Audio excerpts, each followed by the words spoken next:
Hello, my name is Shashikant Sharma. Today I am going to discuss about Krebs cycle.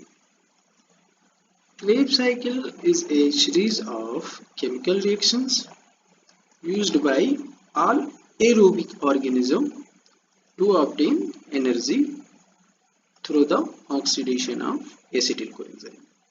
Okay, तो अब question आता है what is acetyl coenzyme, ठीक, and their source from where acetyl coenzyme is derived.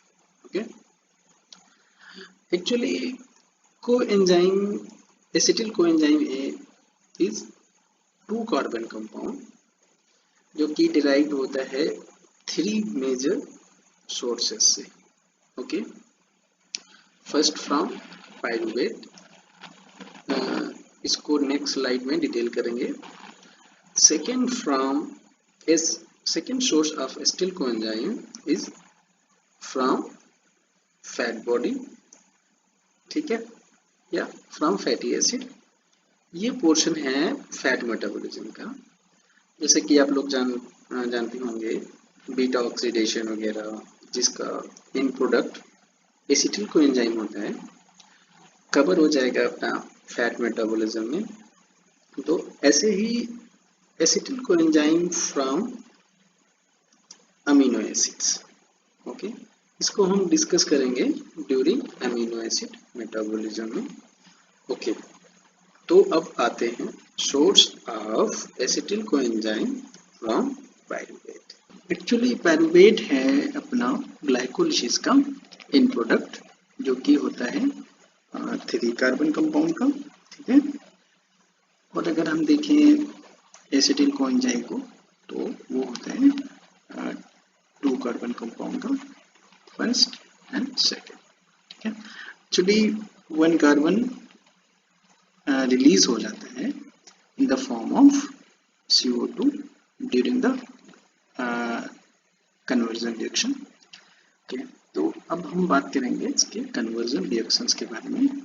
तो जो pyruvate को acetyl coenzyme में convert करता है, एक्चुअली वो 3 एंजाइम्स का एक कॉम्प्लेक्स होता है, जिसको हम सब कलेक्टिवली पायरुवेट डिहाइड्रोजिनेज कॉम्प्लेक्स कहते हैं, ठीक है.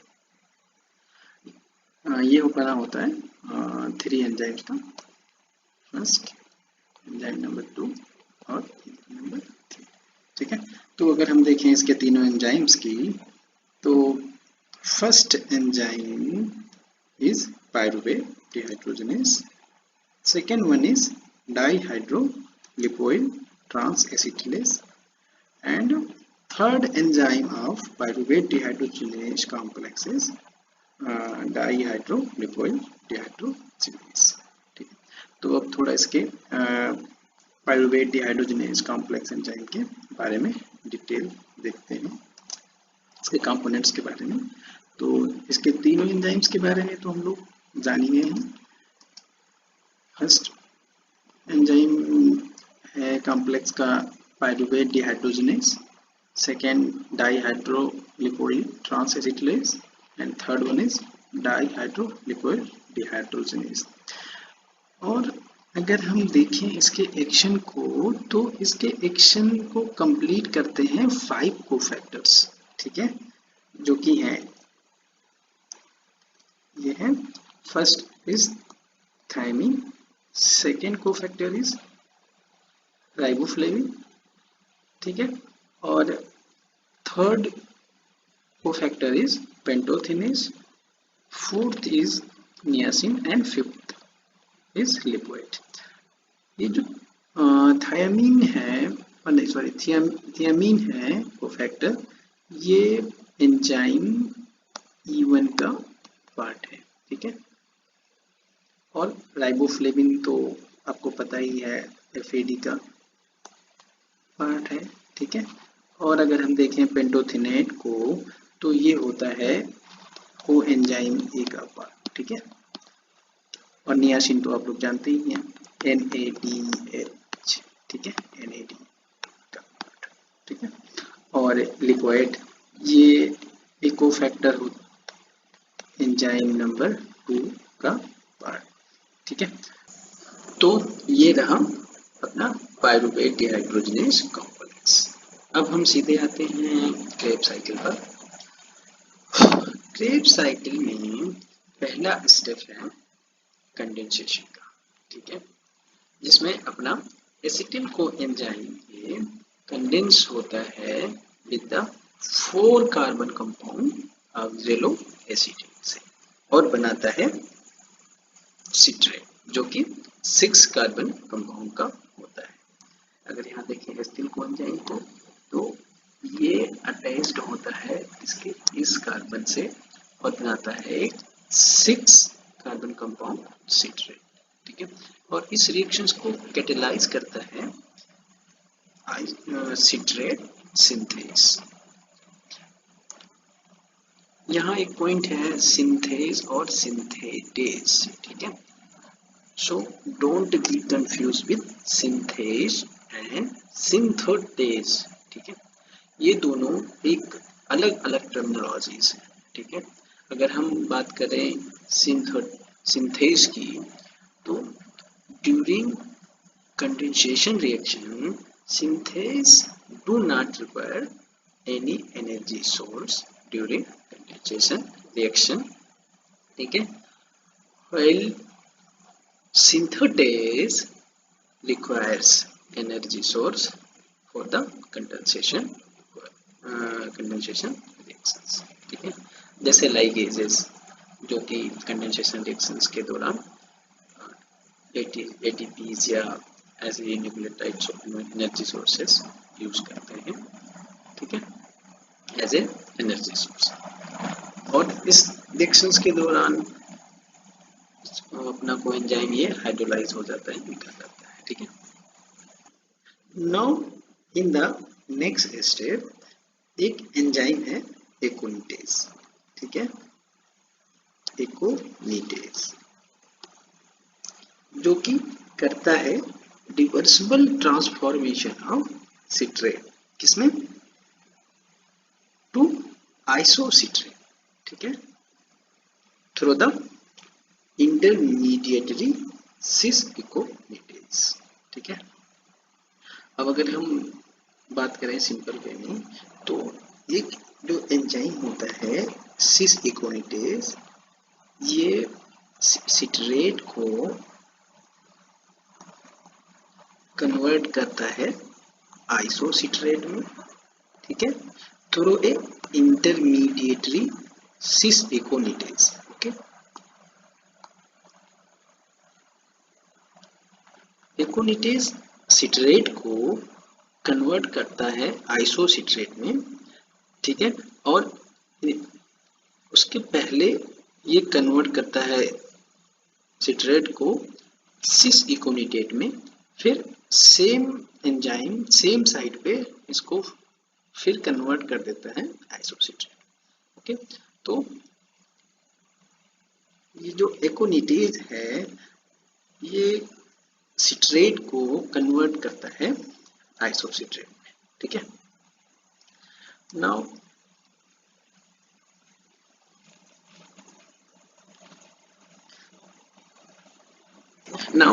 इन नेक्स्ट स्टेप आइसोसिट्रेट कन्वर्ट होता है इन अल्फा कीटोग्लूटरेट। ठीक है, और इसको कन्वर्ट करता है isocitrate dehydrogenase. Okay, during the conversion of isocitrate to alpha ketoglutarate, one molecule of CO2 released from this position. ठीक है, and also a molecule of NADH. ठीक है, अब in next step alpha ketoglutarate converted into succinyl coenzyme by the action of alpha ketoglutarate dehydrogenase complex.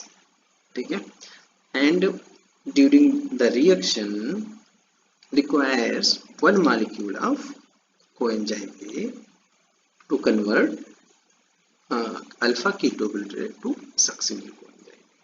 ठीक है।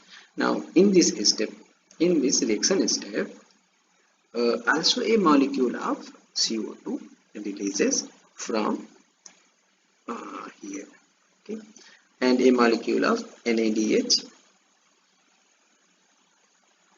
from this reaction, ठीक है। Next, now succinyl coenzyme A converted into succinate, ठीक है, by the action of succinyl coenzyme A synthetase, ठीक है। Now during this step, coenzyme A releases from the succinyl coenzyme A and a molecule of GDP are formed, ठीक है, which is equivalent to ATP. Now in the next step, succinate converted into fumarate, ठीक है, by the action of succinate dehydrogenase, ठीक है। इस step में dehydrogenation होगा succinate का, ठीक है, and one molecule of FADH release होगा इस स्टेप में, ठीक है। Okay, in next step fumarate converted into malate by the action of fumarase, ठीक है। इस रिएक्शन को कैटेलाइज कराते हैं फ्यूमरेज एंजाइम, ठीक है, and during this reaction step addition of a molecule of water, ठीक है, a molecule of H2O water here and here, ठीक है। अब मैलेट अपना कन्वर्ट हो जाएगा ऑक्जेलो एसीटेट में और इस रिएक्शन को कैटेलाइज कराएगा मैलेट डिहाइड्रोजनेस, ठीक है।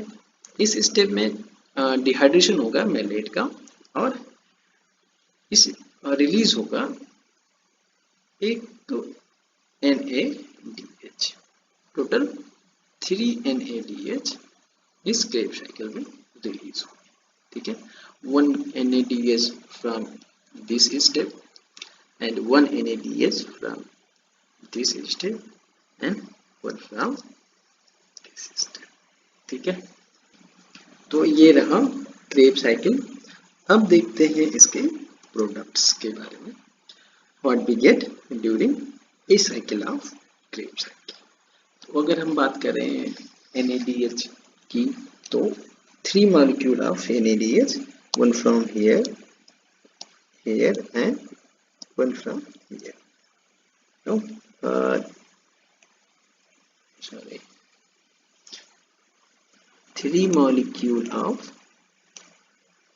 NADH, और अगर ए मॉलिक्यूल ऑफ GTP जो कि इक्विवेलेंट होता है ATP के, and 1 molecule of FADH2 from this step, 1 FADH2 molecule, FADH2, okay, और 2 molecule CO2 रिलीज होता है from here and 1 from here, ठीक है। 2 CO2 release from the reaction।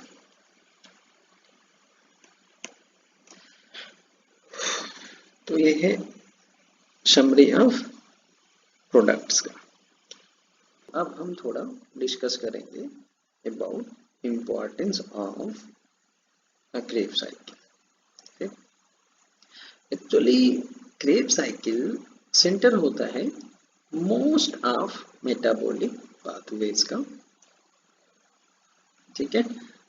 Beside energy production, it also takes part in many metabolic pathways like fatty acid synthesis, ठीक है, from citrate, जो कि product होता है एसिटिल केप साइकिल का, glutamine, proline, arginine, ये सब अमीनो एसिड्स हैं जो कि डराइव होते हैं अल्फा कीटो ग्लूटरेट से, ठीक है। पोरफायरिन्स, हीम्स, ये हैं कंपोनेंट ऑफ आरबीसी, और भी कई सारी चीजें हैं, एंजाइम्स हैं, क्लोरोफिल है, ठीक है, जो डिराइव होते हैं सक्सिनिल कोएंजाइम से। एस्पार्टेट और एस्पाराजीन एमिनो एसिड ये डिराइव होते हैं ऑक्जेलोएसिटेट से, ठीक है। और ये है पाइरिमिडीन्स जो कि बिल्डिंग ब्लॉक्स होते हैं न्यूक्लिक एसिड्स के, ठीक है, ये डिराइव होते हैं ऑक्जेलोएसिटेट के, ठीक है। और यहाँ देखें तो सेरीन, ग्लाइसिन, सिस्टीन, ये सभी अमीनो एसिड्स हैं जो कि डिराइव होते हैं इनडायरेक्टली ऑक्जेलोएसिटेट से वाया फास्फोइनॉल पाइरुवेट से, ठीक है। और ग्लूकोज फॉर्मेशन भी ऑक्जेलोएसिटेट के द्वारा ही होता है वाया ग्लाइकोनियोजेनेसिस, ठीक है। तो ये है थोड़ा सा role of citric acid cycle. अब हम बात करेंगे regulation mechanism of citric acid cycle या क्रेब्स साइकिल, ठीक है। Okay, here the meaning of this symbol is that if the amount of ATP, acetyl coenzyme A, and ADH or fatty acid are increases, then the reaction rate of this step will decrease, okay. And the meaning of this green symbol is that if the amount of AMP, coenzyme A, NAD and or calcium ion are increases, then the reaction rate of this step will increase, okay. Same here, if the amount of NADH or succinyl coenzyme A, citrate or ATP increases, then the conversion of acetyl coenzyme A to citrate inhibit कर जाएगा, ठीक है। ऐसे ही इस step में भी, ठीक है। अब अगर हम इसके थोड़ा कॉन्सेप्ट की बात करें तो किसी भी सेल के पास कोई भी प्रोडक्ट एक सर्टेन अमाउंट में होता है, ठीक है। जैसे अगर हम सपोज करें कोई ए सेल है, इसके पास 100 ATPs हैं, ठीक है, और 100 ATP और 90 ATP यूटिलाइज कर लेते हैं किसी भी रिएक्शन में, तो इसके पास बचेगा 10 ATP एंड 90 ADP, ठीक है। अब इस सेल का जो रेशियो है वो ATP रेशियो कम हो जाएगा और ADP रेशियो बढ़ जाएगा। इस कंडीशन में जो ये वाला रिएक्शन स्टेप है ये बढ़ जाएगा क्योंकि जो ATP की जो रेशियो है वो कम है, ठीक है, और ADP की रेशियो ज़्यादा है, ठीक है। ADP AMP एडेनोसिन डाइफॉस्फेट और एडेनोसिन मोनोफॉस्फेट, तो जो ये रिएक्शन है इस स्टेट में इस सेल की बढ़ जाएगी, ठीक है। और अगर किसी सेल में ये 90 ATPs हैं और 10 ADPs हैं, then the condition of that cell, ये जो उस सेल की जो ये कंडीशन है रेट ऑफ रिएक्शन वो इनहिबिट कर जाएगी, ठीक है, due to the presence of 90 मतलब लॉट्स ऑफ ATP, ठीक है। तो ये रहा इसका रेगुलेशन मैकेनिज्म। इसके जो रेगुलेशन मैकेनिज्म का जो डिटेल है वो हम बात करेंगे इसके एक सेपरेट वीडियो में, जो कॉमन बनेगा कार्बोहाइड्रेट मेटाबॉलिज्म का, regulation mechanism of carbohydrate metabolism में। ठीक है, ओके। तो अब हम मिलते हैं नेक्स्ट वीडियो में। थैंक्स।